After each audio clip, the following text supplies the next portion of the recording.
So Attorney General Geoffrey Cox, a very combative, really contribution there, started seemingly, well, certainly no apology, but certainly this, of course, has changed everything, and that is the Supreme Court judgment that, despite the advice of the Attorney General, the government lost comprehensively. Let's remember when all 11 justices, all 11 judges decided unanimously that the prorogation, 5-week prorogation, suspension of Parliament was unlawful. Therefore, it never happened, and that is why Parliament is resuming today. Now, what was interesting and important in what is one of two urgent questions that has been chosen by the Speaker, 32, I understand, were submitted. That is to give you an idea of how fired up the MPs are here, given the situation the United Kingdom finds itself in, 36 days away from the 31st of October, and that deal or no deal with the 27 other EU countries. It was a question, an urgent question from the SNP, Scottish National Party Justice spokesperson, Joanna Sherry, who, of course, also was involved in the Supreme Court appeal. But her question specifically was, will the Attorney General publish the legal advice that was given to Her Majesty the Queen by her Prime Minister, Boris Johnson? And the result of that is that the Attorney General has said repeatedly that he will consider the matter. So no clarification for the moment whether we will see that legal advice.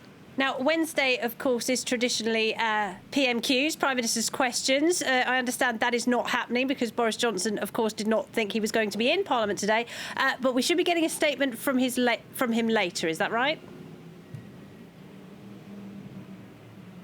That's exactly right, Laura. So what we've got is these two urgent questions, and then we've got five ministerial statements, because, of course, Parliament has been suspended and unable to work, and a lot of things have happened. So one will, of course, be of interest to many people around the world. It will be about an update about Thomas Cook. Another will also be important. The Foreign Secretary himself, Dominic Raab, will be at the dispatch box to answer questions, make a statement on Iran.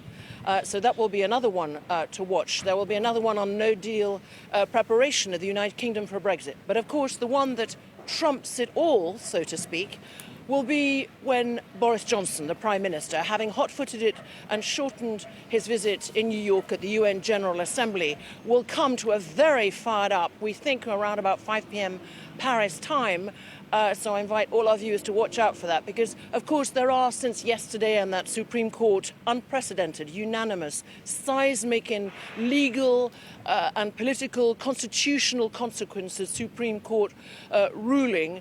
There are really very many calls, certainly of all the main opposition leaders, for Boris Johnson not just to consider his position, but actually to resign. So it will be, but of course we've seen a very fired up, also combative Boris Johnson, who, although he hasn't given interviews, has given some very quick sound bites on the hoof in New York, and he is clearly in no mood either.